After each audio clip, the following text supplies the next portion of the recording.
Büyük İskender, tanrıların evladı mı yoksa insanlığın son efsanesi mi? Bazen tarihi bir adamın değişimi şekillendirir. O adam hayalleriyle değil, fetihleriyle dünyayı değiştirmiştir. 356 yıl önce Makedonya'nın taşra kasabalarından biri olan Pelda'da bir yıldırım çaktı. Bu sıradan bir doğum değildi. Bu, Büyük İskender'in, tarihin en büyük askeri dehasının doğumuydu. Efsaneler onun doğduğu gece Zeus'un yıldırım düşürdüğünü söyler ve belki de o geceden sonra kaderin kendisi değişti. Makedonya'da doğan bu dahi lider sadece genç yaşında imparatorluklar fethedip topraklarını genişletmekle kalmamış, aynı zamanda Helen kültürünü doğudan batıya taşıyarak medeniyetlerin buluşmasına zemin hazırlamıştır. Milattan önce 356. Yer Makedonya. Makedonya kralı 2. Filip'in ve onun eşlerinden biri olan Olimpias'ın oğluydu. Kral Filip, askeri stratejileri ve siyasi zekasıyla tanınan bir liderdi. Ancak onunla aynı derecede ilginç bir yaşam süren Olimpias, oğluna ilham veren güçlü bir figürdü. Olimpias, özellikle dini inançları ve mitolojik düşünce tarzıyla öne çıkıyordu. İskender'in doğumuna dair efsaneler, onun özelliğini belirleyen unsurlardan biriydi. Annesinin İskender'in bir tanrıdan doğduğunu iddia etmesi, genç İskender'in geleceğe dair yüksek bir beklentiyle büyümesine sebep oldu. Bu tür bir büyüme ortamı onu hem bir lider hem de bir düşünür olarak şekillendirecekti. İskender'in çocukluğu eğitimle dolu bir dönemdi. Kral II. Filip, oğlunun en iyi şekilde yetişmesi için dönemin en büyük bilgini ve ünlü filozoflarından biri olan Aristoteles'i onun eğitimi için seçti. Aristoteles, genç İskender'e felsefeyi, bilimi ve sanatı öğretirken ona kültürel bir ufuk açmış ve düşünce dünyasını genişletmişti. İskender genç yaşında okuduğu kitaplarla, hikaye ve mitlerle dolu bir zihin inşa etti. Okul yılları sadece akademik bilgiyle değil, aynı zamanda askeri eğitimle de doluydu. İskender genç yaşta atlı birliklerin komutanı olarak görev almayı öğrenmiş, disiplin ve cesaretle tanışmıştı. Bu eğitim gelecekteki savaşlarının ve fetihlerinin temellerini atmaktaydı. İskender, çocukluk yıllarından itibaren sorumluluk duygusuyla şekillenen bir karakter geliştirdi. Kendisine olan güveni ve hayal gücü onu sadece bir lider değil, aynı zamanda bir vizyoner olmasının da özünü oluşturacaktı. Ergenlik döneminde kaleme aldığı edebi eserler ve düşünceleri ona tanrısal misyonunu hatırlatıyordu. Bu yapı taşları İskender'in ileride büyük bir imparator olmasının hikayesinin ilk adımlarını attı. Kendi mitolojisini oluşturacak olan bu genç dahi kısa zamanda tarih sahnesine çıkmaya ve dünyayı değiştirmeye hazır olacaktı. İskender babasına derin bir hayranlık besliyordu. Çünkü Filip'in kararlılığı ve askeri stratejileri genç İskender'e ilham veriyordu. Ancak İskender'in babasıyla olan ilişkisi her zaman sorunlardan uzak bir ilişki değildi. İskender genç yaşta babasının büyüklüğünden etkilenmişken aynı zamanda kendi hayallerini gerçekleştirmek için bağımsızlık arayışındaydı. Bu durum zaman zaman çatışmalara yol açtı. Kral Filip, İskender'in bu bağımsızlık arzusunu desteklese de özellikle askeri konularda İskender'in disiplinli ve hızlı karar alma yeteneğini eleştirdi. Olumlu ve olumsuz yönleriyle karışık bir baba-oğul ilişkileri vardı ve bu ilişki her ikisinin de kaderini şekillendirdi. Milattan önce 336 yılında Kral II. Filip'in suikaste uğraması Makedonya tarihinde önemli bir dönüm noktası oldu. Filip o dönemde Yunanistan'ı fethetmiş ve Pers İmparatorluğu'na karşı bir sefer hazırlığı içindeydi. Bu dönemde Filip'in hayatına son verecek olaylar zinciri Makedonya'nın başkenti Pella'da başladı. Suikast planı Filip'in düğününü kutlamak üzere düzenlenen bir şölende gerçekleşti. Düğün, kralın yeni bir ittifak kurmak için Evdoksiya'nın zengin kızıyla yani yeni geliniyle yapacağı evliliği kutlamak amacıyla yapılmıştı. Düğün sırasında kadınların alayı ve müzik eşliğinde eğlenceler yapılıyordu. Ancak bu eğlencelerin ardında bir suikast planı gizliydi. Suikastin nedenleri konusunda çeşitli teoriler ortaya atılsa da en çok öne çıkan neden Filip'in bazı ilişkilerinin kendi çevresi ya da devlet içindeki muhalefet ile bağlantılı olduğudur. Bazı tarihçiler bu suikastin Filip'in rakipleri tarafından kurgulandığını iddia etmektedir. Kral II. Filip'in ölümü İskender için bir dönüm noktasıydı. Henüz 20 yaşında bir genç olarak artık Makedonya'nın kralı olmuştu. Babasının mirasını devralan İskender hem düşmanlarına karşı hem de kendi içindeki çatışmalara karşı durmak zorundaydı. Filip'in ölümünden sonra İskender'in karşılaştığı en büyük sorun Yunan şehir devletlerinin ve isyan eden toplulukların kontrolünü yeniden sağlamak oldu. İskender babasının izlediği askeri ve siyasi çizgiyi sürdürmekte kararlıydı. Babasıyla olan ilişkisi onun liderlik yeteneklerini pekiştirdi ve İskender bu mirası başarıyla devraldı. Büyük İskender babasını kaybettikten sonraki zor döneminde annesi Kraliçe Olympias'ın sağlam desteğiyle ayakta kalmayı başardı. Olympias güçlü bir kişilik olarak biliniyordu. Sadece bir anne değil, aynı zamanda İskender'in hayatındaki en büyük destekçisiydi. Filip'in vefatından sonra Olympias İskender'i cesaretlendirdi, ona moral verdi ve onu güçlü bir lider olarak yetiştirmeye devam etti. Kral II. Filip'in vefatından sonra İskender'in liderlik yolculuğu onun en yakın arkadaşları, sadık komutanları ve birlikleriyle şekillenmiştir. İskender'in en yakın arkadaşları onun hayatının önemli bir parçasını oluşturan ve ona her aşamada destek veren kişilerdi. Bu arkadaşlar hem savaşlarda hem de yönetimde sağladıkları katkılarla onun efsanesini yazmasına yardımcı oldular. Bunlardan özellikle birisi vardı ki İskender'in en yakın arkadaşı ve muhtemelen sevgilisi olarak bilinen Hephaistion, Makedonya ordusunun güçlü komutanlarından biriydi. İkili çocukluklarından beri birbirlerinin en yakın destekçisi olmuşlardı. Hephaistion, İskender'in birçok seferine katılan en güvenilir dostu oldu. İskender, Hephaistion'a büyük güven duyar ve onu liderlik vasfıyla daima yanına alırdı. İkisi arasındaki bu derin bağ, onların birlikteliğinde sadece arkadaşlık değil, aynı zamanda derin bir sevgi ve saygı barındırıyordu. İskender, Yunanistan'ı fethettikten sonra gözünü Pers İmparatorluğu'na çevirdi. Milattan önce 334'te Granikos Nehri'ndeki ilk savaşı onu doğrudan Pers hükümdarı Darius'un karşısına getirdi. Burada liderlik becerilerini sergileme şansı buldu. Kuşatma taktikleri ve mükemmel stratejileriyle Pers ordusunu bozguna uğrattı.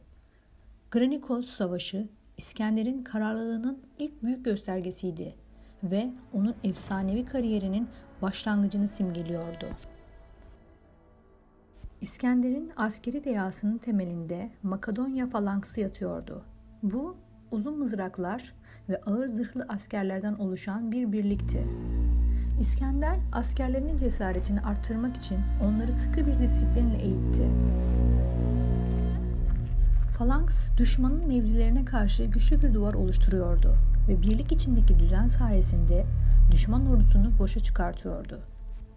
İskender bu düzende her askerin yerinin çok önemli olduğunu biliyordu. Bu yüzden lider olarak onlara güven verdi. Granikos Savaşı onun taktiklerinin mükemmel bir örneğidir. İskender düşmanı aldatmak için ilk önce yan hatlarıyla hareket etti. Askerlerini su kenarındaki ağaçların arkasına gizledi ve ardından aniden ortaya çıkarak düşman ordusuna şaşırttı. Bu savaşın seyrini değiştiren kritik bir hamleydi. Sonuç olarak Makedonya ordusu büyük bir zafer kazandı.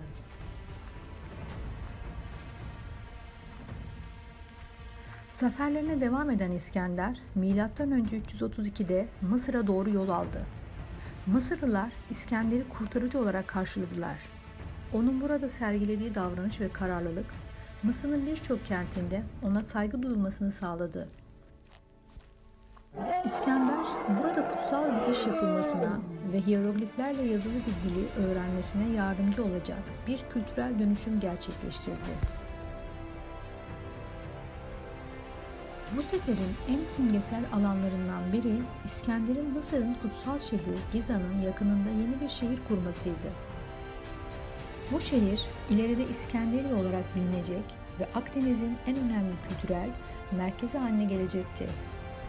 İskenderiye sadece bir şehir değil, aynı zamanda farklı kültürlerin buluştuğu bir entelektüel merkez olarak tarihe geçmiştir.